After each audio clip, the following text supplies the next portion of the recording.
السلام علیکم ورحمۃ اللہ تعالی وبرکاتہ۔ نحمده ونصلي ونسلم على رسوله الكريم اما بعد فاعوذ باللہ من الشیطان الرجیم بسم اللہ الرحمن الرحیم ان اللہ وملائکته یصلون علی النبی یا ایھا الذین آمنوا صلوا علیہ وسلموا تسلیما اللہم صل علی سیدنا ومولانا محمد معدن الجود والکرم وآلہ الکرام وابنہ الکریم وبارک وسلم صلاۃ و سلام علیک یا رسول اللہ صلی اللہ تعالی علیہ وسلم۔ سورہ بقرہ آیت نمبر 209 کی تفسیر ہے۔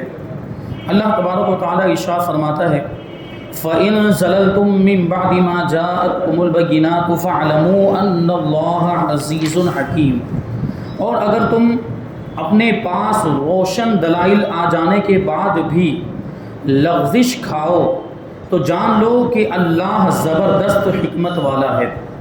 اب اس سے پہلے آیت کریمہ جو تھی اس میں یہ فرمایا گیا کہ اے ایمان والو تم اسلام میں پورے طور پر داخل ہو جاؤ اور شیطان کے نقش قدم پر نہ چلو، اس لیے کہ وہ تمہارا کھلا ہوا دشمن ہے۔ اب یہ فرمایا جاتا ہے کہ روشن نشانیاں دلیلیں سب کچھ آ جانے کے بعد بھی اگر تم لغزش کھا جاؤ یعنی گمراہ ہو جاؤ تو پھر جان لو، یہ بات ذہن میں رکھو کہ اللہ زبردست حکمت والا ہے، یعنی اس کی بارگاہ میں تم کو جواب دینا پڑے گا۔ تو اگر کچھ گناہ کا کام کیا ہے یا معاذ اللہ کوئی گمراہ ہو گیا یا کافر ہو گیا تو اس کو اپنے گناہوں کی سزا وہاں پہ بھگتنی پڑے گی، اور معاذ اللہ اگر کفر پر ہی خاتمہ ہوا تو پھر تو جہنم میں ہمیشہ جلنا پڑے گا اور وہاں کا عذاب برداشت کرنا پڑے گا۔ تو یہ فرمایا کہ اگر تم پھسل جاؤ یعنی لغزش کھا جاؤ تو اس سے مراد یہ ہے کہ واضح دلیلوں کے باوجود اسلام میں پورے داخل ہونے سے دور رہو اور اسلام کی راہ کے خلاف روش اختیار کرو، تو یہ تمہارا سخت جرم ہے۔ یعنی ہمارے پاس قرآن آ گیا، حدیثیں ہمارے پاس موجود ہیں، علماء کرام اور فقہاء اعظام کے اقوال احادیث اور قرآن کی روشنی میں ہمارے پاس موجود ہیں، اس کے باوجود بھی اب اگر کوئی اسلام کے خلاف راستہ اختیار کرتا ہے اور اسلام سے دور ہو جاتا ہے تو اس کے بارے میں فرمایا جا رہا ہے کہ بہت بڑا جرم ہے۔ علم کے باوجود بے عملی یہ جہالت، یعنی ایسے علم کا کیا فائدہ کہ علم ہونے کے باوجود اگر آدمی عمل نہیں کرتا ہے تو اس سے تو اچھا جاہل ہے، یعنی یہ بے عملی علم ہونے کے باوجود یہ جہالت کے برابر ہے۔ آیت نمبر 210 میں اللہ تبارک و تعالی ارشاد فرماتا ہے هل ينظرون الا ان ياتيهم الله في ظلل من الغمام والملائكه وقضي الامر والى الله ترجع الامور، لوگ تو اسی چیز کا انتظار کر رہے ہیں کہ بادلوں کے سائے میں ان کے پاس اللہ کا عذاب اور فرشتے آ جائیں اور فیصلہ کر دیا جائے اور اللہ ہی کی طرف سب کام لوٹائے جاتے ہیں۔ یعنی کیا مطلب کہ لوگ ابھی بھی انتظار کر رہے ہیں کہ اللہ کا عذاب آ جائے، یعنی نافرمانیوں میں اتنے آگے بڑھ چکے ہیں۔ جیسے ابھی کسی کو نماز پڑھنے کے لیے کہا جائے تو کوئی نوجوان ہے یا ادھیڑ عمر بھی ہے، وہ کیا کہتا ہے ابھی تو بہت ٹائم بچا ہے، ابھی تو بہت عمر باقی ہے، پڑھ لیں گے، بوڑھے ہوں گے تو پڑھ لیں گے۔ نوجوان کو کہا جائے تو بوڑھے ہوں گے تو پڑھیں۔ تو کیا نماز صرف بوڑھوں پہ فرض ہے؟ نماز تو ہر بالغ عاقل مسلمان پر فرض ہے، ہر مکلف مسلمان پر فرض ہے، نوجوان پر بھی فرض ہے، بالغ بچوں پر بھی فرض ہے، بوڑھوں پر بھی فرض ہے۔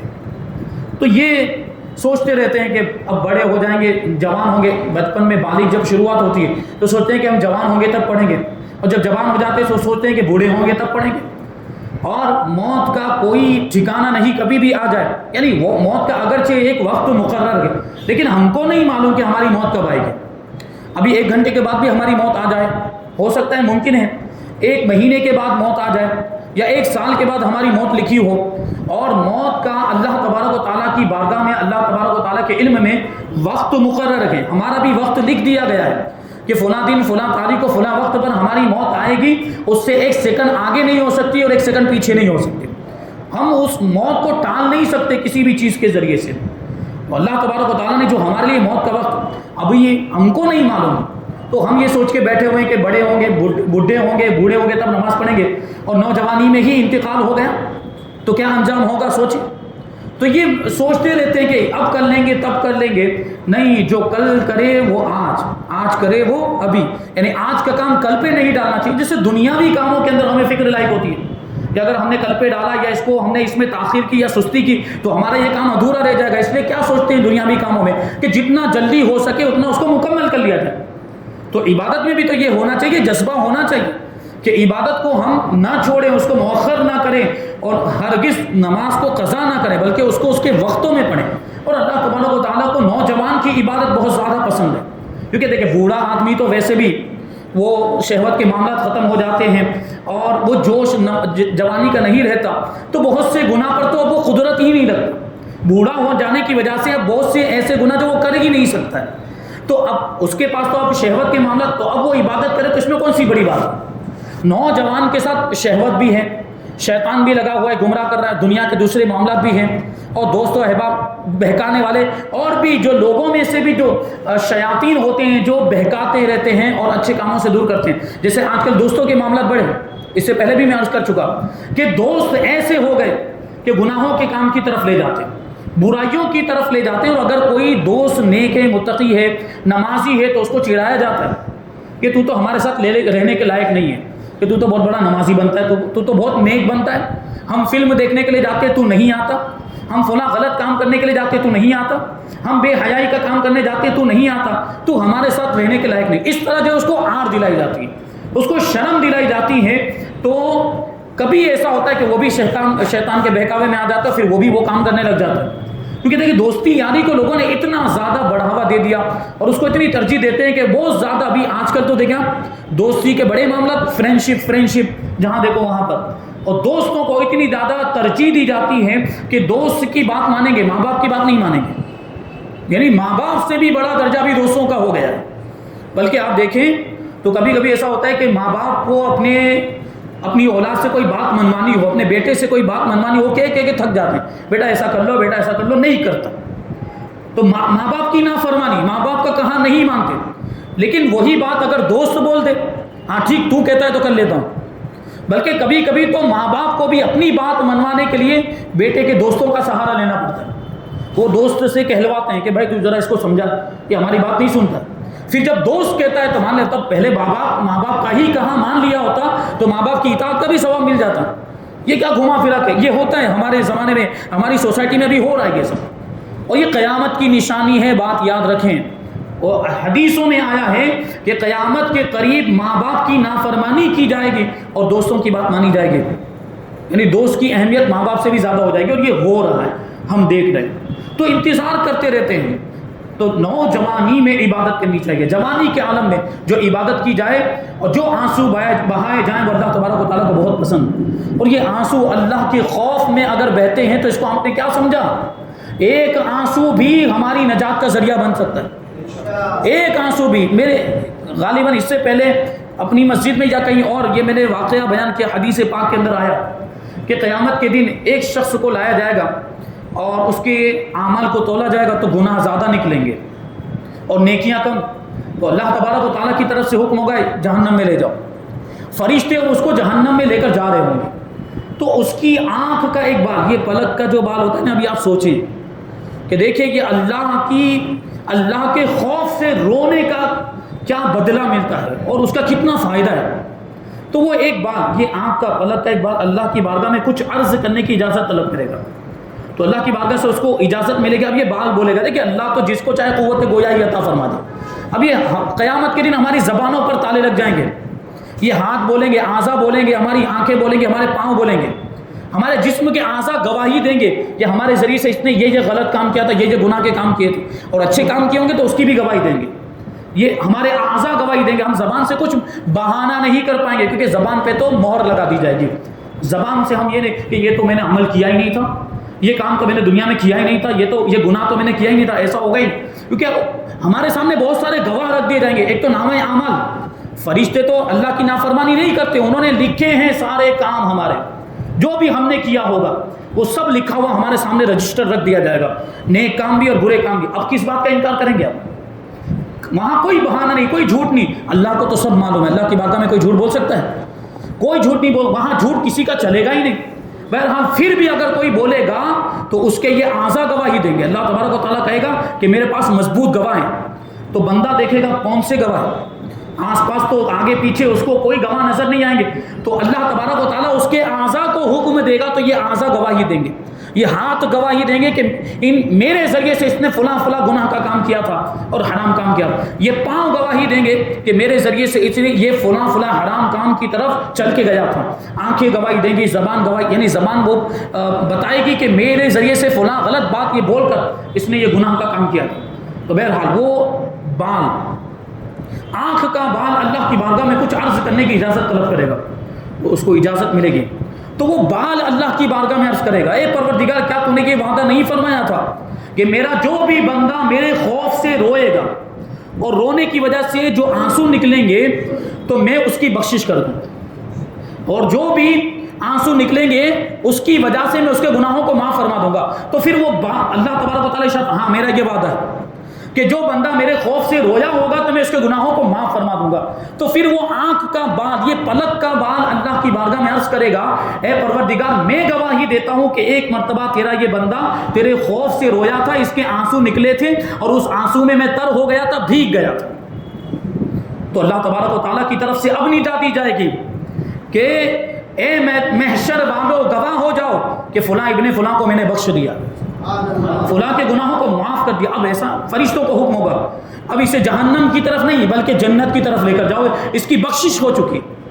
اور صرف اتنا ہی نہیں کہ فرشتے لے کر چلے جائیں گے, نہیں, بلکہ دیکھیں اس کی عزت افزائی کتنی ہوگی. وہ اللہ کے خوف میں دنیا میں, اللہ کے خوف سے دنیا میں رویا تھا, اور ایک بال اس کا, آنکھ کا ایک بال جو آنسو سے تر ہوا تھا, اس کے صدقے میں اللہ تبارک و تعالیٰ اس کی عزت میں کیسا اضافہ فرمائے گا. فرمایا گیا, روایت میں آیا ہے کہ صرف اتنا ہی نہیں کہ فرشتے لے کر چلے جائیں گے, نہیں, بلکہ اللہ کی طرف سے ایک اعلان کرنے والا پورے میدان محشر میں جہاں سارے اولین اور آخرین جمع ہوں گے, حضرت آدم علیہ السلام سے لے کر قیامت تک جتنے بھی لوگ دنیا میں آئے وہ سب میدان محشر میں جمع ہوں گے. ان سب کے درمیان اعلان کیا جائے گا کہ اے لوگوں سنو, فلاں ابن فلاں اپنی آنکھ کے ایک بال کی وجہ سے بخشا گیا. کہ بخشش کروانے کا کتنا آسان ذریعہ ہے, لیکن ہم تو توجہ ہی نہیں. کبھی سوچیں, ہم خود اپنا محاسبہ کریں, اپنے آپ پر غور کریں کہ کیا کبھی ہم خدا کے خوف سے روئے, رات کی تنہائیوں میں کبھی خدا کو یاد کر کے روئے, کبھی اپنے گناہوں کو یاد کر کے روئے کہ ہم کتنے گنہگار, کتنے نافرمان کتنے. ہمیں سوچنا چاہیے, ہمیں اپنا جائزہ لینا چاہیے, ہمیں اپنی اصلاح کرنی چاہیے. یہ کیفیت ہونی چاہیے, کیونکہ اللہ کے تو ہم محتاج ہیں, ساری نعمتیں اس کی استعمال کر رہے ہیں, سب کچھ اللہ کا دیا ہوا جو کچھ بھی ہمارے پاس ہے, پھر بھی اس کو یاد نہیں کرتے, پھر بھی اس کی عبادت نہیں کرتے, اور اس کی بارگاہ میں روتے نہیں, گڑ گڑاتے نہیں. وہ جب مصیبتیں آتی ہیں تو پھر وہ تو مصیبت کے تو سب کو خدا یاد آ جاتا ہے. اصل خوبی اور کمال یہ ہے کہ مصیبت میں بھی اللہ کو یاد کرے اور خوشحالی میں بھی اللہ کو یاد کرے. اللہ تبارک و تعالیٰ نے تو ساری نعمتیں ہمیں عطا کی. بہرحال تو یہ انتظار کرنا یہ غلط, ابھی سے ہی عبادت کرنا شروع کر, پتہ نہیں آگے موقع ملے گا کہ نہیں ملے گا. اور دوسری بات یہ بھی ذہن میں رکھیں کہ ابھی جوان ہیں تو ابھی رکوع سجدہ صحیح طریقے سے آپ کر سکتے ہیں. بوڑھے ہو گئے, آپ نے تو یہ سوچتے بوڑھے ہو گئے تو نماز پڑھیں گے, اب بوڑھے ہو گئے تو اتنی کمزوری آ گئی کہ آپ کھڑے ہو کے نماز ہی نہیں پڑھ سکتے. اب آپ کو کرسی پر بیٹھ کے پڑھنا پڑ رہا ہے, کیا فائدہ, ادھوری نماز, یہ آپ کی ادھوری ہوئی نا نماز. یہ اصل نماز تو یہ کہ قیام کھڑے ہو کر کیا جائے, جو صحیح طریقہ, مسنون طریقہ, اس پر نماز ادا کی جائے. تو اس سے تو محروم ہو گیا, وہ وقت بھی آپ کا چلا گیا, وہ جوانی بھی, کیونکہ جوانی تو لوٹ کر آنے والی نہیں ہے. اب کمزوری آ گئی, اب سوچ رہے ہیں کہ اب نماز پڑھیں, اب عبادت کریں, اب مکمل طور پہ نماز ہی نہیں پڑھ پا رہے. جب مکمل طور پر پڑھ سکتے تھے تب توجہ نہیں دی. تو یہ دیکھیں کہ جوان کی عبادت اللہ تبارک و تعالیٰ کو بہت پسند, بلکہ یہ فرمایا گیا حدیث پاک میں, وہ حدیث پاک جس میں 7 لوگوں کا ذکر ہے, ایسے 7 لوگ کہ اللہ تبارک و تعالیٰ ان کو اس دن اپنے سایہ رحمت میں جگہ عطا فرمائے گا جس دن اس کے سایہ رحمت کے علاوہ کوئی سایہ نہیں ہوگا. کون سا دن؟ قیامت کا دن. آسمان کتنا, یہ سورج کتنا قریب آ جائے گا, سوا نیزے کے قریب روایتوں میں آیا, اور یہ زمین تانبے کی بنا دی جائے گی. تو گرمی کا عالم کیا ہوگا اس وقت سائے کی ضرورت ہوگی کہ نہیں. تو اس وقت یہ 7 لوگ ایسے ہوں گے جن کو اللہ تبارک و تعالیٰ اپنے سایہ رحمت میں جگہ عطا فرمائے گا. اور سوچیں آپ کہ جس کو اللہ کا سایہ رحمت مل گیا, کیا پھر اس کو معیشت کی گرمی وہ ستائے گی, یا معیشت کی گرمی کا اس کو کوئی خوف ہوگا؟ انہی 7 لوگوں میں سے ایک نوجوان حدیث پاک کے الفاظ ہیں، اللہ کے رسول نے ارشاد فرمایا کہ وہ 7 لوگوں میں سے ایک وہ نوجوان کہ جس کی پوری جوانی اللہ کی اطاعت میں گزری، اللہ کی فرما برداری کرتے ہوئے گزری. لیکن نوجوانی بھی آپ کے پاس اللہ تبارک و تعالیٰ نے وہ شہوت کا مادہ تو رکھا ہے انسانوں کے اندر، لیکن اس چیز کا بھی صحیح استعمال ہو تو اس میں بھی ثواب ہے. ایک حدیث پاک میں ہے اللہ کے رسول نے ارشاد فرمایا، دیکھیے الحمدللہ کتنی حدیثیں یاد آ رہی ہیں. اللہ کے رسول صلی اللہ علیہ وسلم نے ارشاد فرمایا کہ تمہارے لیے یہ عورت کی شرمگاہ میں بھی صدقہ ہے، عورت کی شرمگاہ میں بھی صدقہ، یعنی اپنی بیوی کے ساتھ اگر تم ہم بستری کرو تو اس میں بھی صدقے کا ثواب ملتا ہے. اب صحابہ اکرام دیکھیں، صحابہ اکرام کا بھی امت پر کتنا بڑا احسان، انہوں نے سوالات پوچھے تو ہمیں یہ سب حکمتیں معلوم ہوئی. تو صحابہ اکرام نے پوچھا یا رسول اللہ کوئی اپنی خواہش پوری کرتا ہے اور کوئی ہم بستری کرتا ہے تو یہ تو ایک انسانی جذبے کے تحت ہو رہا ہے، اس میں ثواب کیوں ملتا ہے؟ کوئی اپنی خواہش کی تکمیل کر رہا ہے اس میں بھی ثواب ملتا ہے. تو اللہ کے رسول صلی اللہ علیہ وسلم نے ارشاد فرمایا بتاؤ مجھے کہ اگر وہ یہی اپنی خواہش کو غلط جگہ پہ پوری کرتا، یعنی حرام طریقے سے پوری کرتا، یعنی زنا کرتا، تو کیا اس کو گناہ نہیں ملتا؟ تو صحابہ نے اس کے ہاں یا رسول اللہ گناہ ملتا. تو حضور نے ارشاد فرمایا جب صحیح طریقے پر وہ اپنی خواہش کو پورا کر رہا ہے، حلال طریقے پر، نکاح کے بعد جو اللہ نے جس کی اجازت دی اس طریقے پر، تو ثواب کیوں نہیں ملے گا؟ تو سوچیں آپ کہ یہ خواہش کا جذبہ بھی جو رکھا ہے اس کا بھی اگر صحیح استعمال تو اس پر بھی ثواب ملتا اور پھر وہ بھی عبادت میں شمار ہوتا ہے. غالباً حضرت فاروق اعظم سے روایت ہے کہ جب شوہر اپنی بیوی کو صرف مسکرا کر دیکھتا ہے تو اس کو صدقے کا ثواب ملتا ہے. اور بھی آگے جو ہے کہ بہت سارے ثوابات ذکر کیے ہیں اور فرمایا گیا یہاں تک کہ جب وہ فعل مخصوص کر لیتے ہیں، ایک آگے جو ہے کہ بات کرتا ہے، گفتگو کرتا ہے تو عمرے کا ثواب ملتا ہے، اور بوس و کنار کرتا ہے تو حج کا ثواب ملتا ہے، اور جب فعل مخصوص کر لیتے ہیں تو دونوں کی بخشش ہو جاتی ہے. سوچنے جیسی بات کہ وہ عمل انسان کے اندر فطری طور پر جو رکھا ہوا ہے، جو جذبہ، اس کی تکمیل ہم کریں، لیکن بس یہ کہ نیت اچھی ہونی چاہیے. شادی بھی کریں، نکاح بھی کریں تو اس کی نیتیں اچھی کہ ہم نسل انسانی کو بڑھائیں گے، اللہ تبارک و تعالیٰ کی رضا حاصل کریں گے، رسول پاک صلی اللہ علیہ وسلم کی سنت پر عمل کریں گے، حضور کی امت میں اضافہ ہوگا، اولاد حاصل ہوگی، یہ اچھی نیتیں کریں تو پھر نکاح کرنا بھی آپ کا عبادت میں شمار ہوگا اور خواہش کی تکمیل بھی آپ کا عبادت میں. ہاں صرف یہ نہیں کہ صرف خواہش کی تکمیل ہی کی نیت ہو، اس میں پھر کوئی ثواب نہیں ملے گا. تو یہ دیکھیں اللہ تبارک و تعالیٰ نے اتنے آسان ذریعے ہمیں عطا فرمائے ثواب کمانے کے بھی اور گناہوں کی بخشش کروانے کے بھی. جیسے میں نے ابھی وہ آنکھ کے ایک بال کی وجہ سے دیکھیں اس کی بخشش ہو گئی، تو کبھی رو کر تو دیکھیں اللہ کی بارگاہ میں تو کیسا لطف آئے گا اور دل کو کیسا سکون ملے گا. کہ دنیا کے جھمیلوں میں ہم پھنسے ہوئے، یہ ٹینشن، یہ فکر ہے اور یہ سب معاملات، جو آپ اللہ کی بارگاہ میں آ جائیں، اللہ کی عبادت دل سے عبادت کرے، صحیح طور پر وضو کر کے، صحیح طور پر 1-2 رکعت صرف نماز پڑھ کے دیکھے تو کیسا سکون ملتا ہے، دل سے پڑھ کے دیکھے.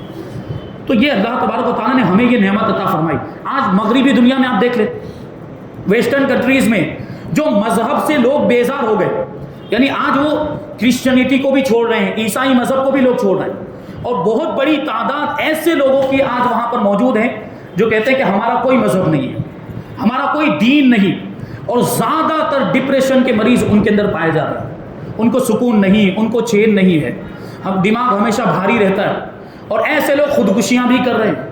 کیوں؟ کیونکہ سارا سکون اور سارا اطمینان تو دین پر عمل کرنے میں رکھا، وہ بھی دین اسلام کے اندر. اور یہی ہوتا ہے کہ پھر جب ان کو سکون نہیں ملتا، جب ان کو اطمینان نہیں ملتا تو سکون کی تلاش میں ادھر ادھر بھاگتے ہیں. تو یا تو گولیاں کھاتے ہیں، یا تو وہ دوائیں پیتے ہیں، یا ڈرگس لیتے ہیں، یا نشے کے عادی بن جاتے ہیں، شراب پیتے ہیں، اس طرح کے معاملات، یا پھر آخر کار اپنا خود کا خاتمہ کر لیتے ہیں، یعنی خودکشی کر لیتے ہیں. لیکن کسی کے نصیب میں اگر ہدایت ہوتی ہے وہ گھومتا پھرتا ہے. جیسے حضرت سلمان فارسی رضی اللہ تعالیٰ عنہ کا واقعہ کہ بہت سارے مذاہب کا انہوں نے جائزہ لیا، یہودیت کا بھی جائزہ لیا، عیسائیت کا بھی جائزہ لیا، کہیں پر ان کو سکون نہیں ملا. لیکن جب اسلام میں آئے تو ان کو اتنا سکون ملا کہ انہوں نے کہا کہ مجھے نہ عیسائیت میں سکون ملا تھا، نہ یہودیت میں، مجھے اسلام قبول کرنے کے بعد سکون ملا. تو اسلام کے اندر سارا سکون. تو اسی وجہ سے ہم دیکھیں، اب غور کریں کہ کوئی شخص ایسا ہے جو ایک عرصے سے نماز نہیں پڑھتا، ایک عرصے سے، ایک لمبا عرصہ گزر گیا. کیونکہ بہت سے لوگ میں نے اس سے پہلے بھی ایک جملہ یہ عرض کیا تھا کہ نمازیوں کی قسمیں، ہمارے یہاں پہ نمازیوں کی قسمیں کیسے ہیں؟ 8 کی 60 کی، کھاٹ کی 360 کی، 8 کی کھاٹ کی 360 کی، یہ نمازیوں کی قسمیں. یعنی کچھ لوگ ہیں جو صرف 8 کی نماز پڑھتے ہیں، 8 دن میں ایک بار. کون سی نماز؟ جمعہ کی نماز 8 کی یعنی صرف جمعہ کی نماز پڑھتے ہیں، 5 وقت کی نمازوں سے ان کو کوئی لینا دینا نہیں۔ اور کچھ نمازی ایسے ہوتے ہیں جو 360 کی نماز پڑھتے ہیں، یعنی 360 دن میں صرف ایک بار نماز پڑھتے ہیں۔ کون سی؟ عید کی نماز، یعنی وہ تو جمعہ کی نماز بھی نہیں پڑھتے۔ اور کچھ ایسے ہیں جو مسلمان کہلاتے ہیں لیکن کوئی نماز نہیں پڑھتے، نہ جمعہ کی پڑھتے ہیں اور نہ ہی عید کی، وہ صرف کون سی نماز پڑھتے ہیں؟ کھاٹ کی۔ کھاٹ مطلب جنازے کی نماز۔ یہ ہمارے یہاں نمازیوں کی قسمیں ہیں۔ اللہ بھلا کرے، اللہ تبارک و تعالیٰ رحمت نازل فرمائے ان مسلمانوں پر جو 5 وقت کی نمازیں پڑھتے ہیں، اور اللہ تبارک و تعالیٰ ان کو اور زیادہ نمازوں کی پابندی کرنے کی توفیق عطا فرمائے۔ تو نماز میں تو دل کا سکون ہے، آنکھوں کی ٹھنڈک ہے، نماز کو مومن کی معراج فرمایا گیا، لیکن ہم اسی سے دور بھاگتے ہیں۔ تو بہرحال عرض یہ کرنا چاہ رہا تھا کہ کوئی شخص ایسا ہے اگر کہ جو ایک عرصے سے نماز نہیں پڑھتا، تو آپ اس کو جا کر پوچھیں کہ اس کو سکون مل رہا ہے، اس کو پوچھیں کہ کیا تو چین میں ہے، اطمینان میں ہے؟ وہ کہے گا نہیں، اچھا نہیں لگتا، گھبراہٹ محسوس ہوتی، بے چینی محسوس ہوتی۔ اور بہت سے لوگ ایسے آتے بھی ہیں، حضرت یہ گھبراہٹ کی کیفیت ہے اور بے چینی اور ڈپریشن کے معاملات، کوئی تعویذ لکھ دیجیے، کوئی دعا بتا دیجیے، کوئی وظیفہ بتا دیجیے۔ اس کو تعویذ چاہیے، اس کو دعا چاہیے، اس کو وظیفہ چاہیے، لیکن جو سب سے بڑا تعویذ اور جو سب سے بڑا وظیفہ ہے نماز، اسی کی طرف توجہ نہیں۔ اسی لیے ہم اپنے بزرگوں کو دیکھیں کہ ہمارے بزرگوں کی بارگاہ میں جب کوئی تعویذ لینے کے لیے آتا تھا تو سب سے پہلے پوچھتے تھے نماز پڑھتے کہ نہیں پڑھتے۔ وہ کہتا نماز نہیں پڑھتا تو ارشاد جا پہلے نماز پڑھ، پھر تعویذ لینے کے آنا۔ کیونکہ دیکھیں تعویذ بھی کب کام دے گا؟ جب آپ نماز پڑھتے ہوں گے۔ آپ اللہ کی نافرمانی کر رہے ہیں ایک طرف، نمازوں کو چھوڑ کر آپ اس کے حکم کی خلاف ورزی کر رہے ہیں، اور پھر سوچتے ہیں کہ وظیفے سے اثر ہو جائے، تعویذ کا اثر ہو جائے، دعا کا اثر ہو جائے۔ کیسے ہوگا؟ کیسے ہوگا؟ تو وہ آدمی جو ایک عرصے تک نماز نہیں پڑھتا، خود بخود وہ بے چینی کا شکار ہو جاتا ہے، خود بخود بے قراری کا اور اضطراب کا شکار ہو جاتا ہے۔ کیوں؟ کیونکہ اللہ تبارک و تعالیٰ نے یہ جسم اپنی عبادت کے لیے بنایا، ہمارے جسم کو اللہ تبارک و تعالیٰ نے اپنی عبادت کے لیے بنایا، اور ہم اگر اس سے عبادت کا کام نہیں لیں گے تو یہ جسم بگڑنا شروع ہو جائے۔ جیسے دنیاوی اعتبار سے آپ دیکھیں تو دنیا میں کوئی مشین، مثال کے طور پر کوئی مشین ہم دیکھتے ہیں کہ انسانوں کی بنائی ہوئی، اب وہ مشین آپ لے کر آ گئے، اب آپ اس کو چلاتے رہیں گے تو وہ چلتی رہے گی، لیکن اگر آپ نے اس مشین کو بند کر کے رکھ دیا ایک کونے میں، اس کو نہیں چلا رہے تو کیا ہوگا؟ تھوڑے دنوں کے بعد وہ مشین بگڑ جائے گی، حالانکہ اس میں کچھ ہوا نہیں ہے، وہ بس پڑے ہی۔ کیوں؟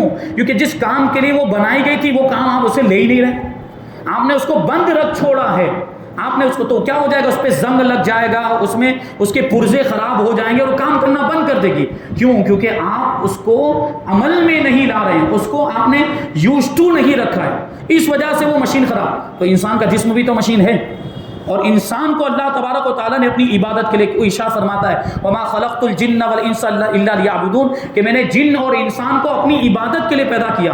تو جب انسان عبادت نہیں کرتا تو یہ جسم میں خرابیاں آنے لگتی ہیں، پھر طرح طرح کی بیماریاں ہوتی ہیں، پھر ڈپریشن کا مریض بن جاتا ہے، اور ٹینشن، سر بھاری لگنے لگتا ہے، بوجھ محسوس کرنے لگتا ہے۔ یہ سب کیفیات کیوں ہوتی ہے؟ کیونکہ ہم عبادت سے دور ہو جاتے ہیں، ہم اپنے رب سے دور ہو جاتے ہیں۔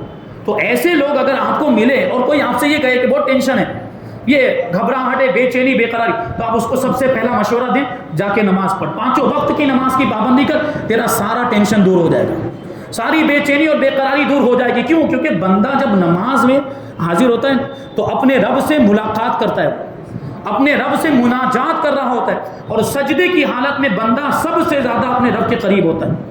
تو ہم کیسے مسلمان ہیں، ایمان والے، اللہ کے ماننے والے، کہ اپنے رب سے ملاقات بھی نہیں کرنا چاہتے؟ 5 وقت ہمیں موقع ملتا ہے کہ اپنے رب کی بارگاہ میں حاضر ہوں اور اپنے رب سے گفتگو کریں، بات چیت کریں اور اپنے رب سے قرب حاصل کریں، لیکن ہم اس موقع کو گنوا دیتے ہیں۔ وہ مسلمان جو نماز نہیں پڑھتے ان کو عبرت حاصل کرنی چاہیے۔ تو کس چیز کے انتظار میں ہے یہ لوگ اسی چیز کے انتظار میں ہے کہ بادلوں کے سائے میں ان کے پاس اللہ کا عذاب اور فرشتے آ جائیں اور فیصلہ کر دیا جائے اور اللہ ہی کی طرف سب کام لوٹائے جاتے ہیں۔